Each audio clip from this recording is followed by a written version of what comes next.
Hello teachers, welcome to Para Maestros podcast. This is the English version. Para Maestros means for teachers only. Here we will talk about education, everything related with our profession, from the perspective of Latin America and from the perspective of other teachers from around the world. We will have opinions, interviews, and lots of information about education, and I hope you enjoy it. Welcome to Para Maestros, the podcast where we explore the challenges and triumphs of education. I'm your host, Carolina Londoño.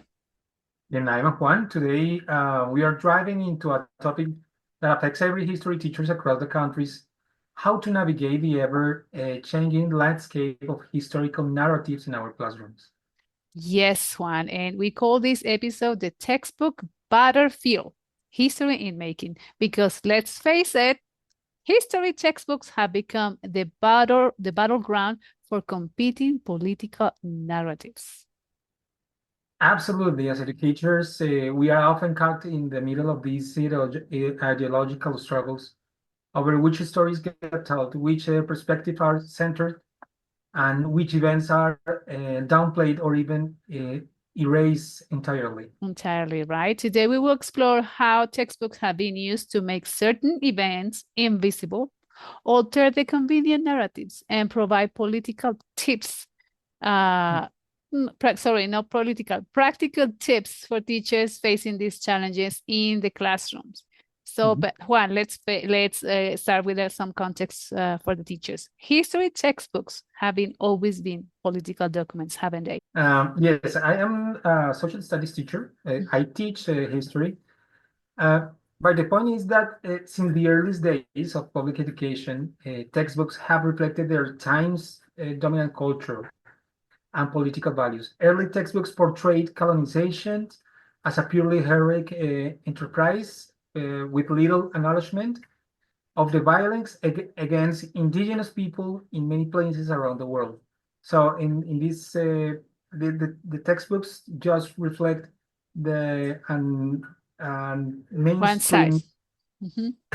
Yes, and the mainstream culture and express their dominant values in this case. This selective storytelling is not unique from any country.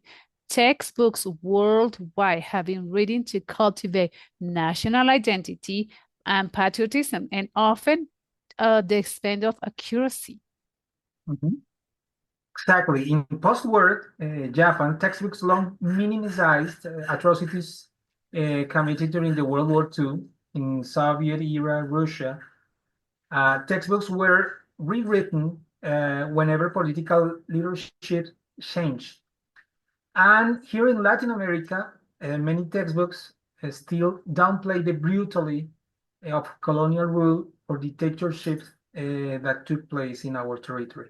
Yes, and I lived in China for a while, and there was a situation in Tiananmen Square. So many people from out of China know it as a massacre, but from inside, that was a way to control the cultural revolution, something like that. So there is an official version and there is the outside version of China. And when you want to talk about this topic, there's no way we could take it. I couldn't have anybody telling me something about it. What is their perspective? Nothing. So that was something that it's a still sensitive topic, and people try to avoid it actually. And that's worth noting that these aren't academic concerns, right?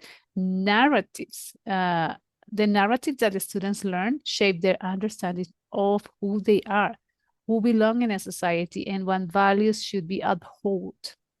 This brings us to the central challenge for teachers today. How do we teach historical truth when even textbooks that are given to teachers might have presented partial, polarized, or politicized versions of events?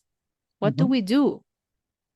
Yes, in your case, it's just how the authorities tell their version of the truth. Yeah, It's difficult when you are in the classroom to deal with this situation because what you have to teach. And actually, I remember something else. Like today, I was reading an article from the New York Post, if I'm not mistaken, which Mhm. says that in Oklahoma, the state of Oklahoma is trying to include something in their curriculum about the January 6th, the discrepancies on the results of the January 6th or January the 6th?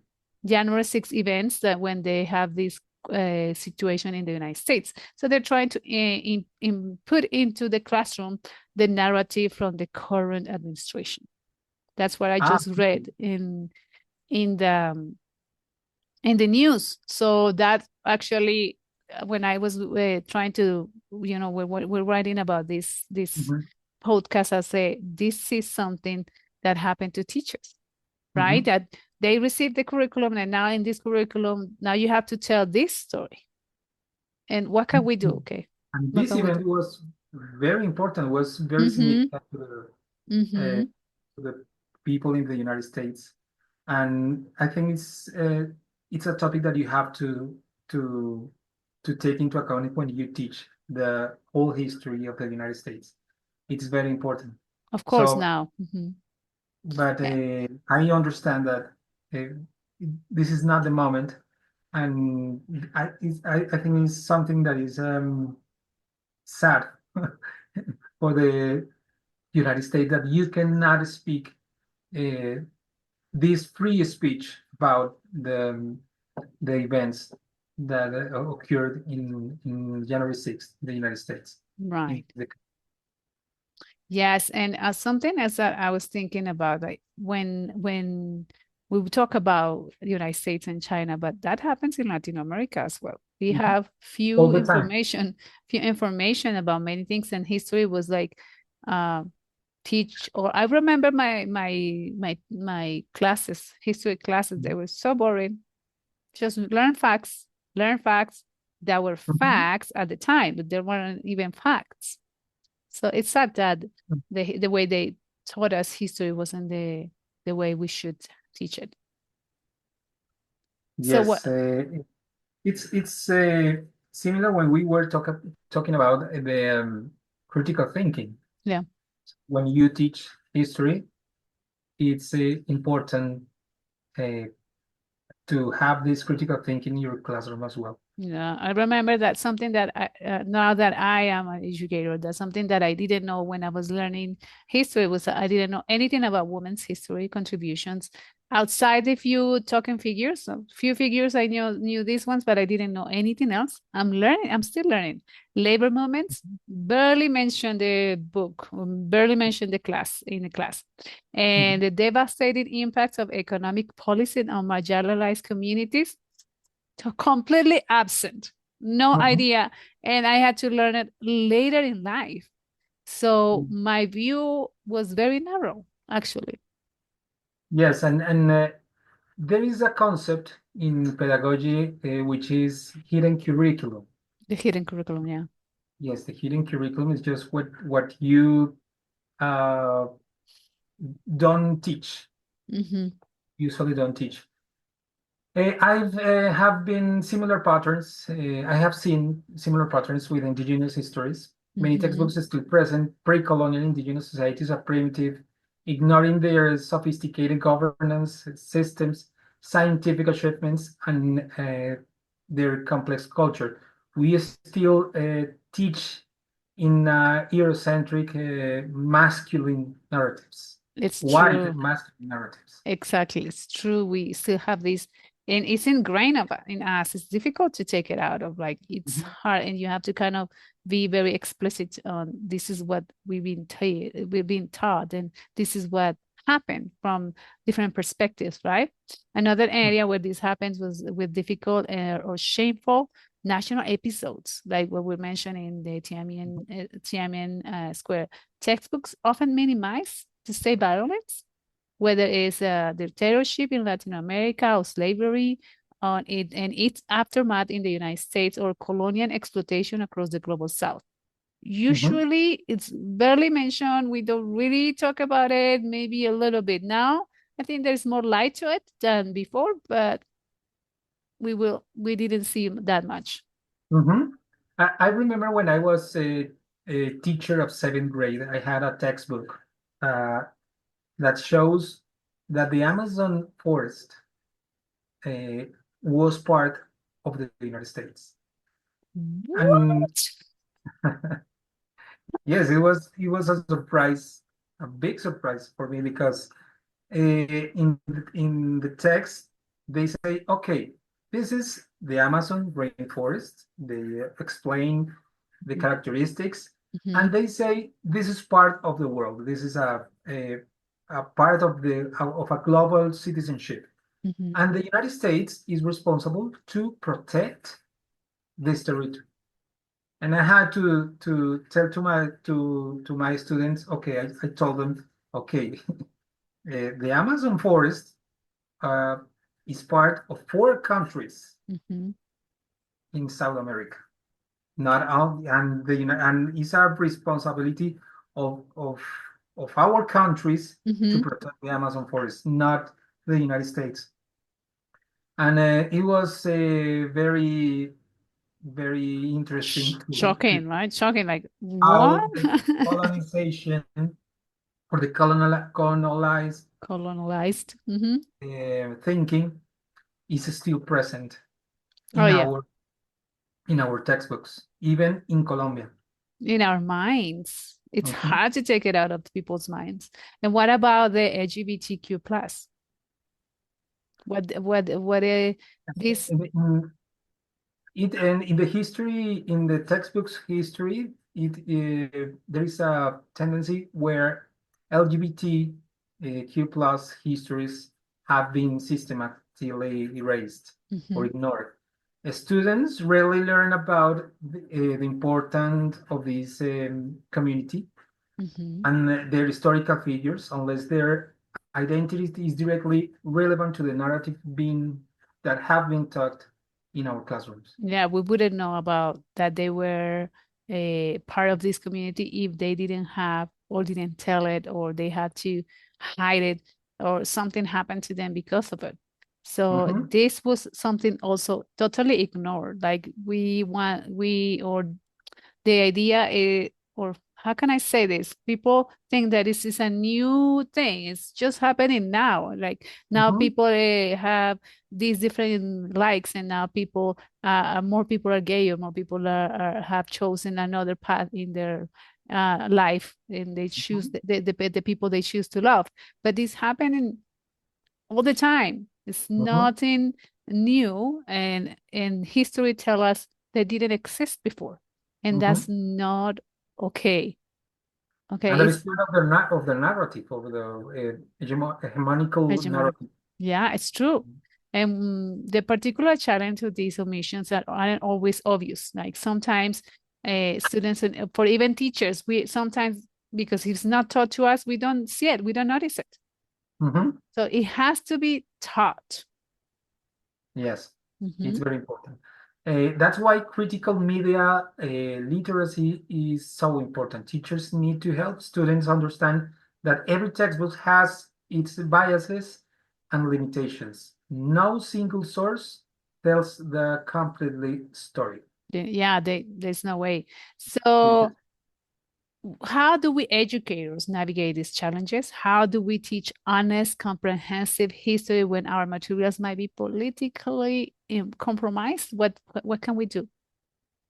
I think the first step is acknowledging the problem openly with the students.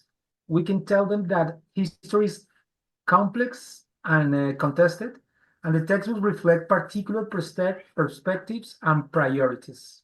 Absolutely. That definitely is very important. And we need to supplement textbooks. Like, for example, primary Mhm, sources like letters, diaries, newspapers, articles, photographies that are from the topic or the area that we're teaching.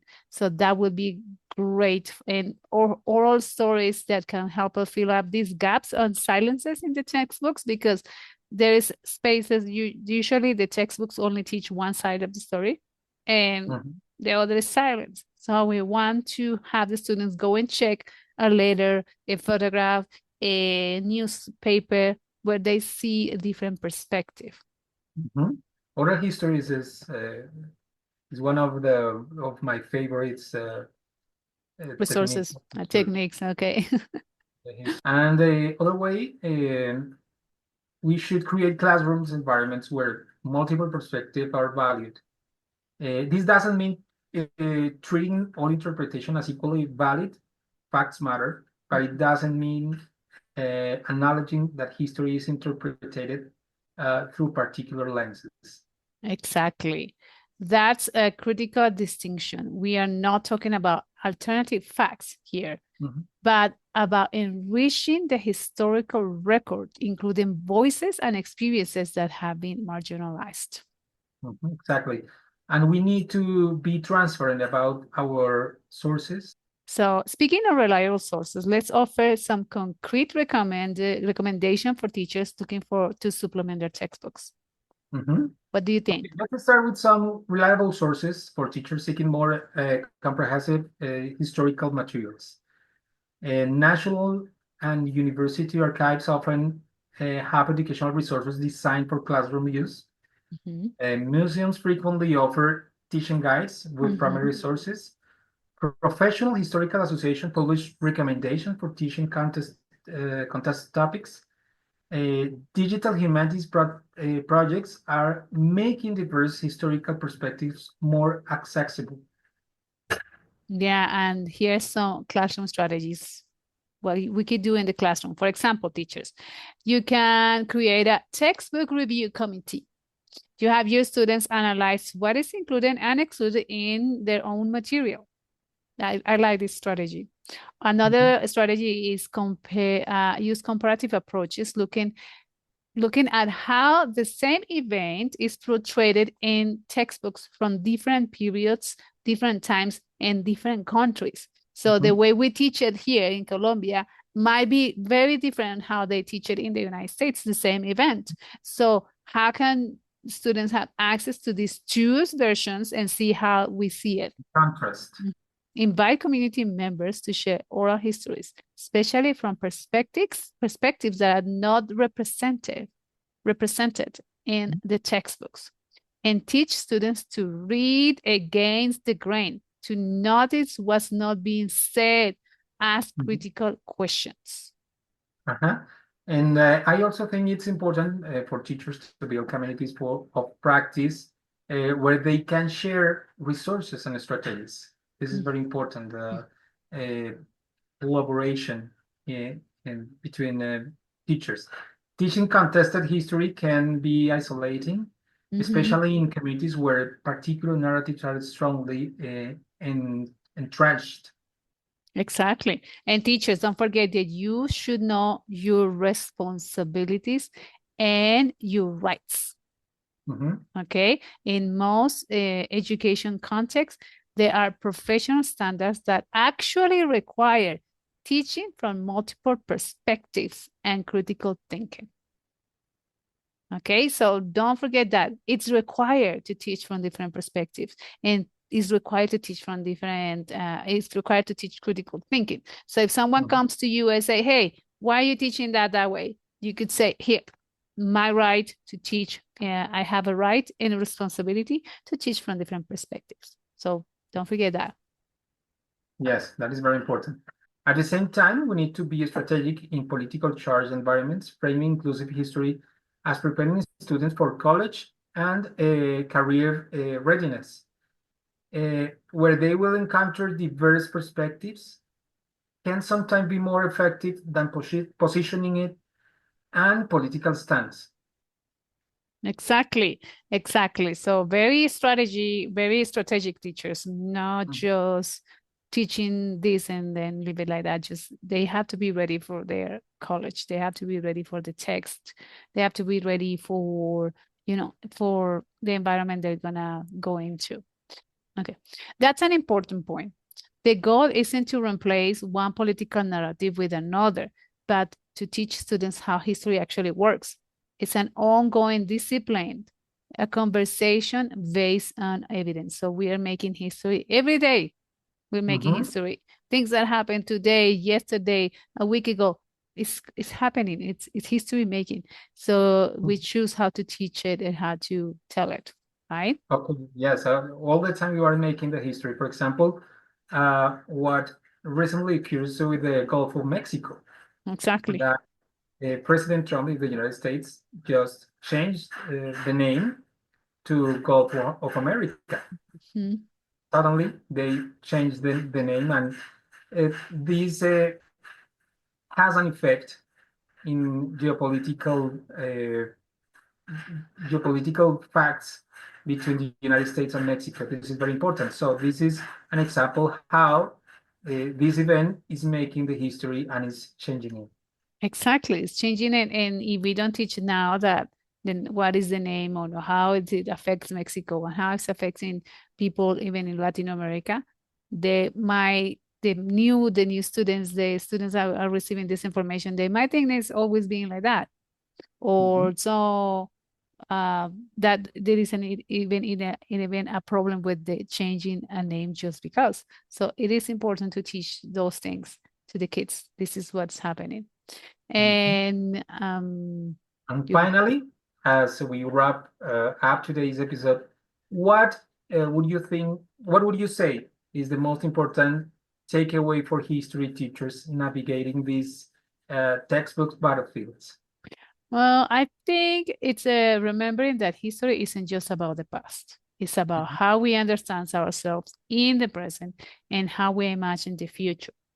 When we teach history as a conversation where multiple voices contribute, we are modeling a kind and inclusive society we hope to build.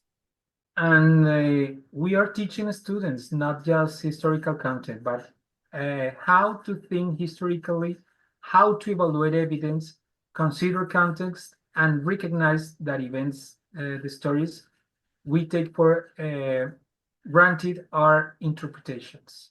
Yeah, so the idea is do not take for granted your interpretation. Just look at the sources, right? Yeah, and that's it for this episode. Mhm.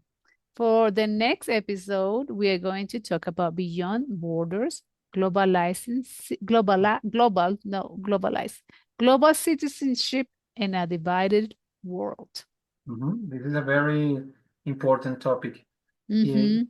nowadays when we tend to close our borders or to create divisions against the others. This So is a we, very yes, I like that. And also we want to teach teachers or want to tell teachers how to build empathy despite the geopolitical tensions. What can we do to build empathy, even though the war and the leaders are telling us not to? So what can we do? So teachers, stay tuned for the next episode. We hope you have had enjoyed this episode and all the previous ones. And politics is always a part of our teaching life. So we cannot live it out. Have to be there with us. Mhm. Okay. See you next time. Bye. Bye-bye. Thank you for listening, teachers. Stay curious. Connect with me on social media and explore my website. All the links in the description below.